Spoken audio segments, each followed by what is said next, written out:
Greetings, fellow man. Servus Männer. It's Red Pill Germany again, and today I want to talk about Muslim investments in Germany. Now, this topic I really want to talk about because lately you can see the unholy alliance between SJWs, feminists, and Islam, political Islam. And I guess that one of the major factors that made this alliance happen is economic factors. Of course, SJWs have been brainwashed in their liberal arts colleges by their cultural Marxist professors to hate the West and white men, but that is not enough to explain this phenomenon. Now, the followers of the Arab Muhammad are of course trying to infiltrate the West and defeat the West, but now they found an angle, and that is the economic angle. So a lot of millennials choose the wrong major and they owe a lot of student loans to universities or to financial institutions. And they are pretty fucked now because they don't have any marketable skills and they're just in debt and they can never pay that stuff back. So Muslims now try to tell them that they can just go over to their side and then steal from Whitey, or just that your loans will be interest free then, or something like that. I talked about that in my last video, but I also want to tell you this time how Muslim investment methods are really, in many cases, and in Germany especially, it's a big fraud. It's a big con game. It's a big scam. And maybe a little warning for gullible people out there not to fall for this stuff. Now, I want to keep it short, but I really have to start at the beginning here. So, Turkey, after World War II, had lots of economic problems. They basically couldn't feed their people, to put it very bluntly, okay? So what they did is they struck a deal with the USA and they supported the West in NATO, and they were not siding with the Russians. And for that, the Americans made sure that Turkey can send its unemployed population right into Germany. Now, that was then at a time in the middle of the 1970s when the German boom economy, the miracle economy years, were already over, and we actually didn't need foreign guest workers anymore. Now, we had a lot of guest workers after the war. That was Greeks, Italians, Spanish, Portuguese, people from the Balkan, good Europeans, good workers. Many married and mixed with Germans and stayed. But then in the 70s, the Turks started to arrive. And most German politicians agreed that we don't really want them, but there was really nothing we could do. So the Americans forced them onto us, basically. But it also wasn't until the 90s that the number of Turks really rose dramatically. But these Turkish guest workers were really hard workers, conservative family people, basically, the fathers especially, good traditional family men working in German factories for many, many years. In the beginning they thought they would go back, but then they had a house and they really wanted to stay then. Many of them stayed, some of them also of course went back, but overall you cannot really compare them to the migrants we get now. By and large, they did not come for welfare, but they wanted to work here, and they did work here.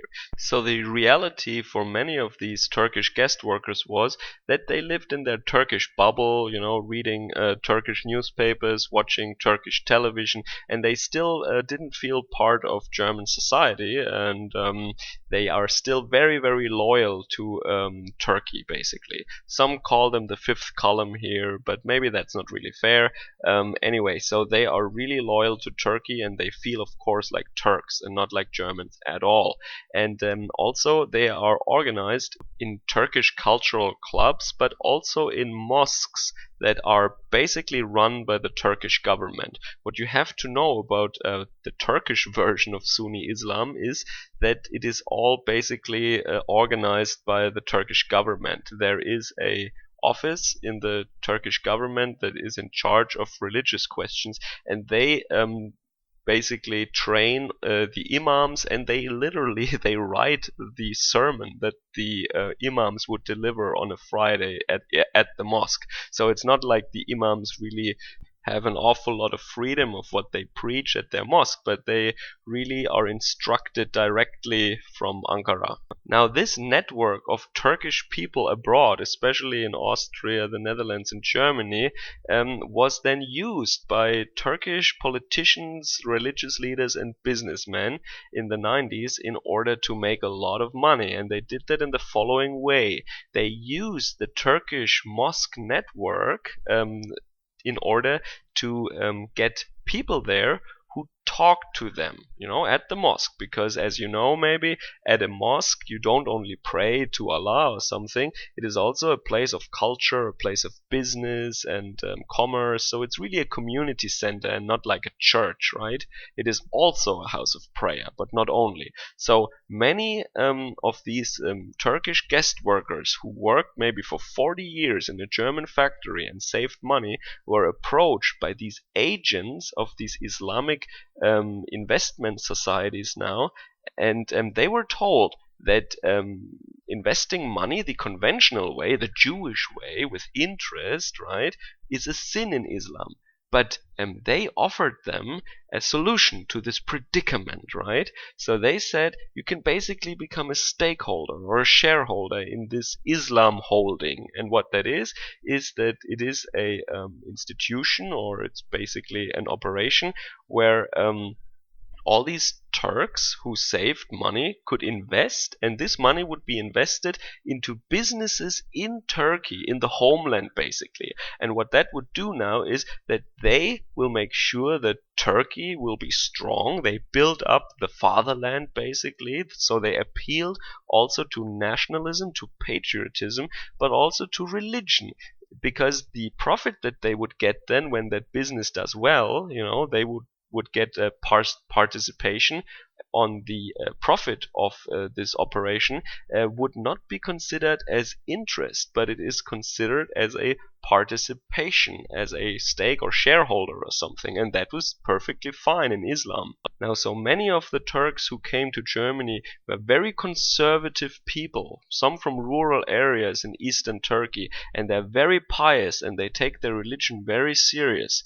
And for them, it sounded really like a good idea then. So these appeals to their religion, to Islam, to patriotism and Turkish nationalism really worked. And so hundreds of thousands of Turks living in Germany gave a lot of money, in many cases their entire life savings, to these agents. And I don't really know if those operations were all legit or if they were just managed really badly, but the fact of the matter is that all this money is lost now. They didn't get 1 cent back, and it was all orchestrated by political and religious leaders in Turkey who basically used and abused their fellow Turks who went abroad to work in Germany, and they basically stole the money that these Turks earned in the German factories.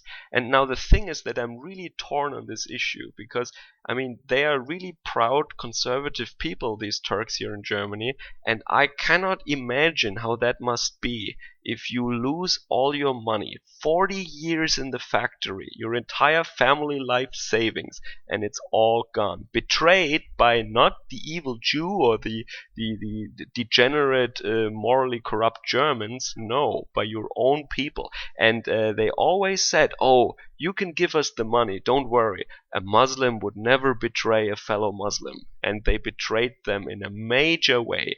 And can you imagine the shame and the disappointment and the rage and the anger that these men must have felt when the scandal broke in the year 2007 around, I guess.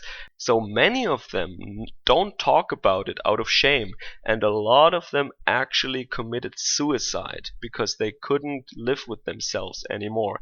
They probably out of shame, they killed themselves, these men, Now, these Islam holdings are still alive and well in Turkey, and they also declared bankruptcy in Germany and moved to Switzerland. So many of the victims tried to get their money back using legal channels, But that is not so easy because these companies or their branches in Germany just closed or declared bankruptcy, and you cannot really get to them in Turkey. The Turkish government is apparently not cooperating so much, as all the people who profited from this scam, who were the actual con artists behind that thing, are now in Erdogan's AKP. And this is a kind of new financial nobility that came out of this con game, and they're all high ups in the AKP. Surprise, surprise.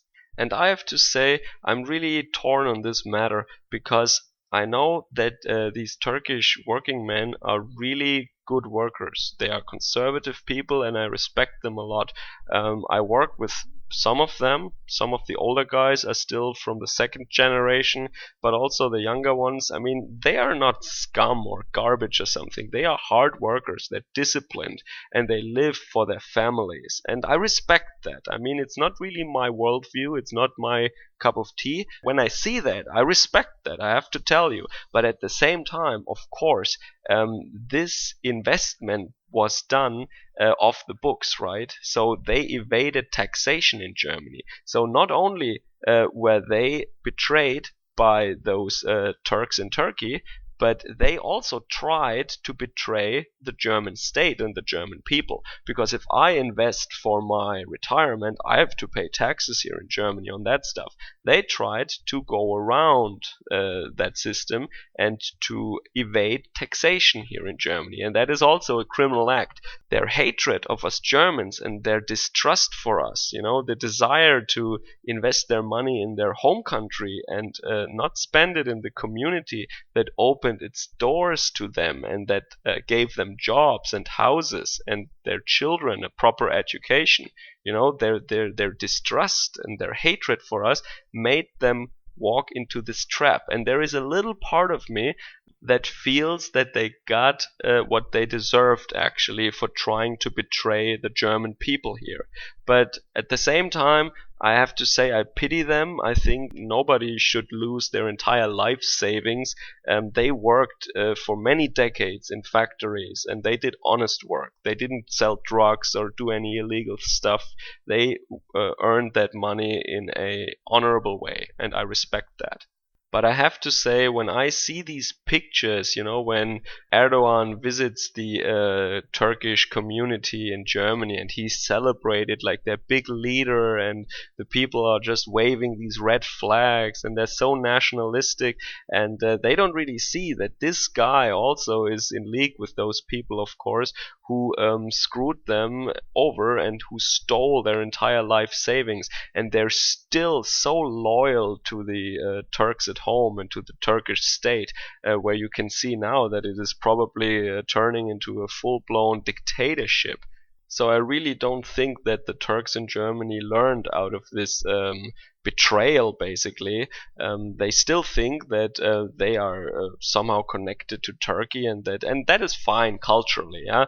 But they think that we Germans are not to be trusted, that we're the enemy, and they have to take over our country somehow. This is the general sentiment, the general vibe I get from these Turks here, when they should see that we actually treated them correctly and they were screwed over by their own people. And again, as I said in my last video, if someone tells you, oh, you should stick with us and a fellow Muslim would never betray a fellow Muslim, this is bullshit.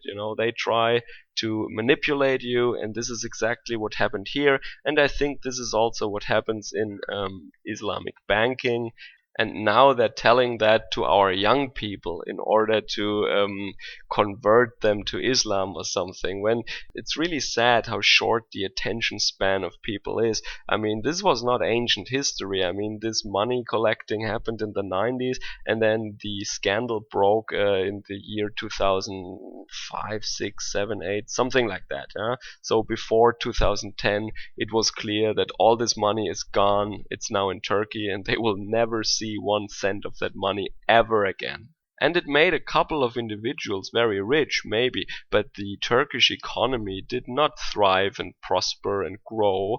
I mean, Turkey is really in dire straits now, and that is maybe connected with the fact that they think that they can become rich by just screwing over other people and not by doing honest work and building an economy that is based on value. Instead, they're more concerned with playing con games and screwing over their own people. So maybe this was not interesting to everybody, but I really just wanted to tell you guys that appealing to somebody's religiosity or to someone's nationalism in terms of financial decisions or investment is never really a good idea, and that clearly from that you can see it is not the first time that the followers of the Arab Muhammad are trying to screw over people in terms of money. And one can also see in that story that their own people who they send abroad are just basically useful idiots for them. So their plan was to export poor people from rural areas into the entire world, and then they would work abroad and they can just, get those life savings then back to the fatherland. I mean, that is such a nasty scam. It's really hard to describe, but once you wrap your head around what the Turks actually did there, you really realize how disgusting that whole operation was, and still is, by the way. So let me know if that was interesting to you, because Turks in Germany is a really complex issue. So they have their very own version of Islam, for example, and it's just a weird mixture of nationalism, tribal identity, and religion. What is also very important is that they were very dominant, of course, during the Ottoman Empire, and they really long for this splendor of these long forgotten days. And maybe there is some inferiority and involved also. They have a chip on their shoulder because they don't play this important role anymore as when they were basically the rulers of the Mediterranean region. So a very interesting topic, and maybe I will talk about that more in the future. Let's see. So enjoy your Saturday night. Servus, Kameraden.